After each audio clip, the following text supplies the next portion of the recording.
What's going on, everybody? Crazy Dog back for another video. And I'm back for another Browns mock draft. So, I'm just gonna skip over the formalities. But, yeah, let's get right to the picks. Starting with the first overall selection, I have the Cleveland Browns, my beloved Browns, taking Myles Garrett, defensive end or edge rusher out of Texas A&M. I'm going to say nearly every single mock draft that I've seen, they all have us taking Garrett, except for maybe a few that have us taking Deshaun Watson, all because of his national title game. Which I could understand that, the dude balled out. People are like, yeah, you should take Deshaun Watson number one. Well, Deshaun Watson better be the next Tom Brady, which I don't think he will be, because that's a big risk, man. You're passing up on Myles Garrett to take a quarterback. I mean, yeah, we haven't had a great history. You need a quarterback. Well, these quarterbacks in this draft are not that good. Being real. I'd rather take a monster for the defensive line who can attack the opponent's quarterback than pass up on that dude and take a quarterback only to watch him possibly fail. And then we'll be sitting here saying, man, why did we take Garrett? I just hope these the clowns in the front office, the guys in the front office make the right choice and take Garrett. If they take Garrett, you'll see my reaction. It'll be awesome. I'll love it. I'll love it forever. Especially if Garrett comes out and just freaking destroys quarterbacks. Ruins their lives, Especially when you got quarterbacks like Big Ben, Flacco, and Andy Dalton in your division. We need a guy who can be a common sight in the backfield. And I think Garrett will be that guy. Although he does need to work on some of his mechanics, I do not believe he'll be a bust. Sorry, Eagle Speed, he ain't going to be a bust. At least in my eyes, he won't be. But yeah, I got Garrett going number one. Coming in at number 12, I have the Browns selecting Marshawn Lattimore, cornerback out of Ohio State. The Ohio State University. I really want us to take Hooker right here, but I believe he'll be gone before 12. Unless the Browns trade up to nab him. But I got us taking Marshawn Lattimore. The dude is literally the next best thing. He's a great cover corner. He's got great instincts. Not to mention, he was partnered up with Malik Hooker and even Garyon Conley for a time as well. But, yeah, Lattimore, Conley, and Hooker were arguably the three best corners in the nation. Some of the best corners.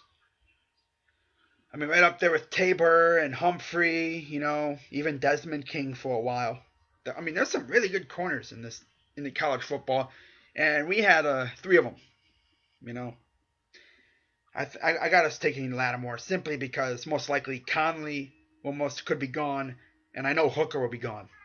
I'd be shocked if Hooker is still there. All right, moving on to the second round. Oh yeah, I mean, if you put Lattimore next to Joe Hayden, Jamar Taylor, Brienne Body Calhoun, who actually impressed me last year. And maybe the Browns go out and sign Tremaine Johnson. That could be a pretty good secondary.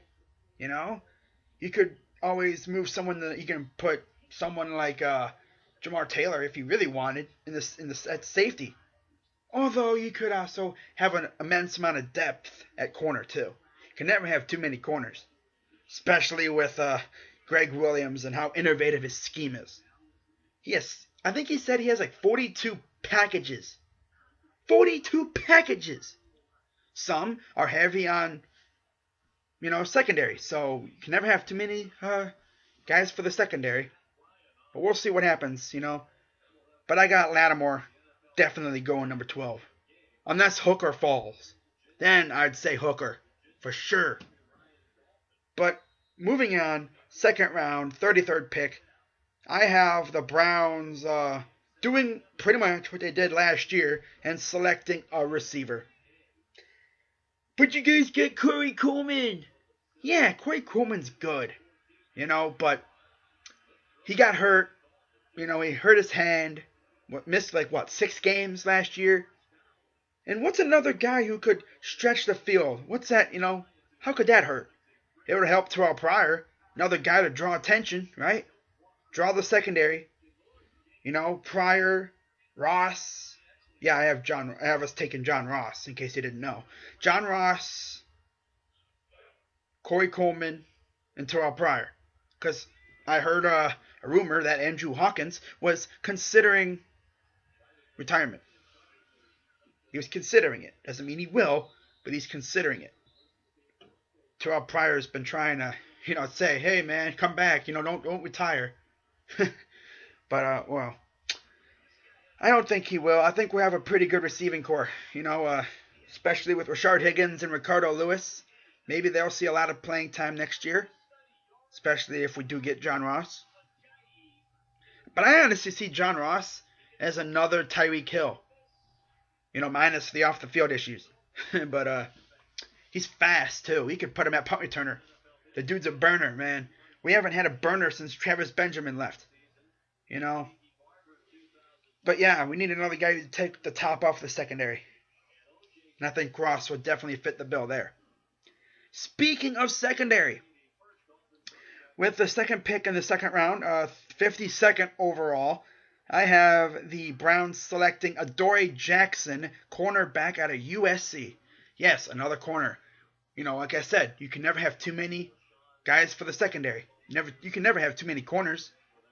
Not to mention, Jackson technically could be like a kick returner, but he's going to be he could also be put at safety maybe, But Jackson's another freak athlete, He's got skills. He's got great hands, great instincts, much like Lattimore. Doesn't have the interception numbers, but he's very good too. He can cover the best of them. And especially in this division, these teams don't all just have one big receiver. Look at Pittsburgh, Martavis Bryant coming back, Antonio Brown. I think Sammy Coates will still be there. Yeah, Eli Rogers, DeMarcus Ayers. Jackson could very well be the guy to cover like Eli Rogers or even Martavis Bryant if they put him on him. But I think that'll be Jamar Taylor. But yeah, Jackson is a very good corner. Just another great addition for the Browns. All right, coming into the third round now, I have the Cleveland Browns selecting Carlos Watkins, defensive tackle out of Clemson. We need a guy to fill up the middle next to Danny Shelton. Moving to a 4-3, we're now going to have at least 4 down linemen. Right now it looks like Desmond Bryant will fill that spot.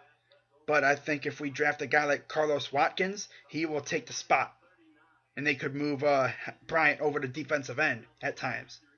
But, with the 42 different packages and fronts that Greg Williams will have, we could see Watkins, Bryant, Shelton, Ogba, and Garrett on the field at the same time.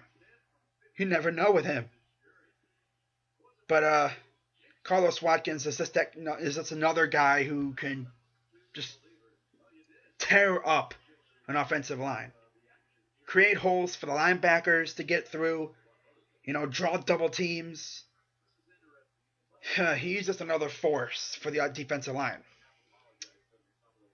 Coming in the fourth round, I have the Browns going offense and selecting Pat Elflein, center, out of Ohio State with the 106th overall pick. We need a center. I'm tired of watching Cameron Irving fail every time. I mean, if it wasn't a snap going over the head of our quarterback, it was him just getting freaking bullied at the line of scrimmage. And then the nose tackle or defensive tackle or, linebackers would just fly right on through the massive gaping hole that was created. And our poor quarterback would just get assaulted. You should see all the times that he was put on his butt. Bruh. There would be times that he'd just get bull rushed and he'd fall flat on his ass. And it was hilarious. Oh my god. I laughed. He got bullied so many times, dude. It's bad. Then, they moved him to right tackle, in the last game of the year, and he actually looked somewhat decent. So I think he might have found his calling. And it's not center. I know that. I know that. He looked he looked garbage as a guard. He looked bad as a center. I think right tackle might be his spot. I mean, hey, you can't be as bad as Austin Pastor, right? Right? I don't know. But yeah, Penn Elflein's just a great center. He was key for the Ohio State offensive line. You know, keeping J.T. Barrett on his feet for the most part. Of course, when J.T. Barrett was actually somewhat decent, although he had a bad year this past year. I think he'll improve. With the new offensive system that we're probably going to have, the new offensive coordinator. I know that Kevin Wilson from Indiana. I think he'll maybe help out J.T. Barrett. Not limit him as much. But yeah, Pat Elflein would definitely be a great pick for the Browns. And then with the 141st overall pick in the 4th round, I have the Browns going running back and selecting Kareem Hunt, running back out of Toledo. This dude is an Ohio guy. And I actually saw something on Twitter that said the dude has only fumbled once, I believe, in his whole college career. And it was freshman year, and he recovered the fumble. That dude does not fumble the ball. He holds the ball like his life depends on it. But, I mean, we need this kind of guy, He's very hard to bring down. I watched him in the Senior Bowl. He ran roughshod over everybody. He was amazing. And I think the Browns need him to be a kind of a 1-2-3 punch with Crowell and Duke Johnson. Although they could most likely put Johnson at like a slot role, kind of like a H-back. You can go to the slot, catch passes, while Hunt and Crowell just do the dirty work, running the rock, But yeah, Kareem Hunt's just an amazing running back, Just the kind of guy that we need. He's a bruiser, But he's awesome. Okay, now into the 5th round, I have the Browns picking at 146, or 145, or 147. I don't even know where the selection is. In the 5th round, we have 3 picks. I have the Browns first picking Lorenzo Jerome, cornerback out of St. Francis, PA. I saw this dude in the Senior Bowl. This dude was all over the field. Seems like every time he saw a pass in the air, he was right there with it. It's like, no, that's not a glitch. That dude is legit everywhere.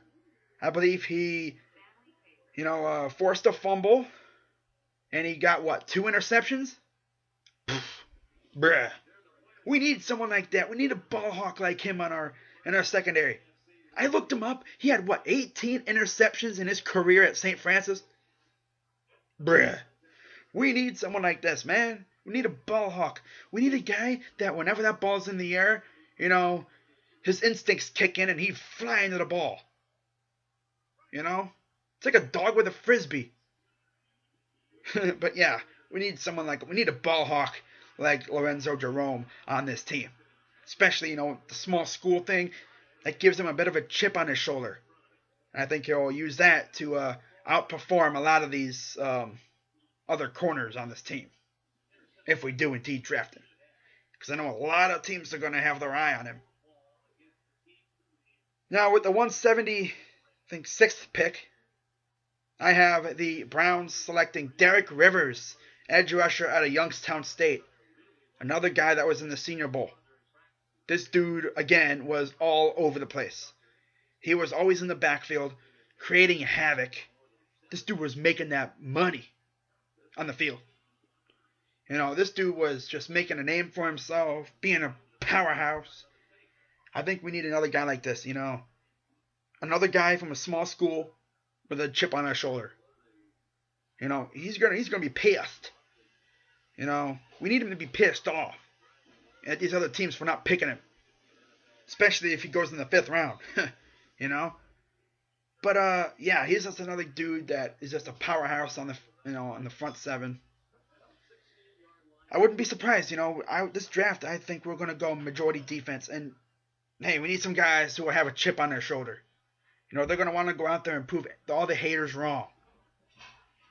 But yeah, Derek Rivers is definitely amazing. I've seen him in most of his games that were televised. I watched quite a few highlights of him. The dude's just so good, man. He's so good. So good. And now with the 180th pick in the 5th round, I have the Browns once again going offense and selecting Zach Banner, guard out of USC. The past 2 years we've had a bit of a curse at guard. This past year, Greco and Bitonio both went down with mid-foot sprains. And I think we need depth at guard, especially. Durango actually looked good. When he was in there. Of course, we also had Jonathan Cooper, who actually looked really good in there. He was responsible for the resurrection of Crowell during the second half of that season. But yeah, then we let him go, and Alvin Bailey, that dumbass, came back. Oh God, talk about garbage. Oh man.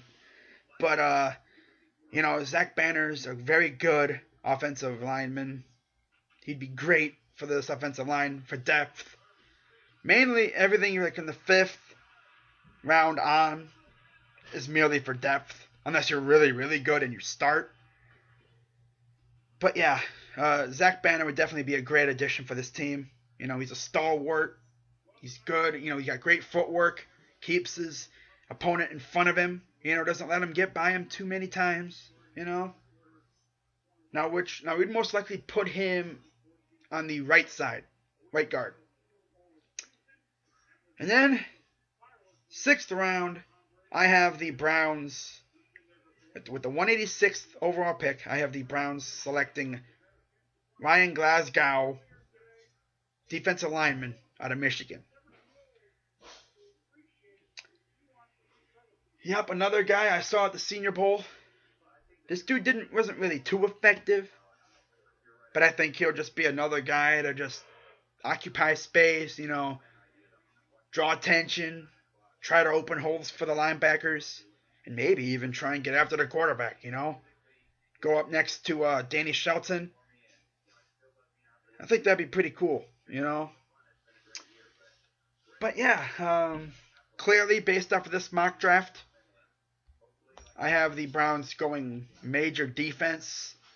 I see a major defensive overhaul this offseason, free agency and the draft.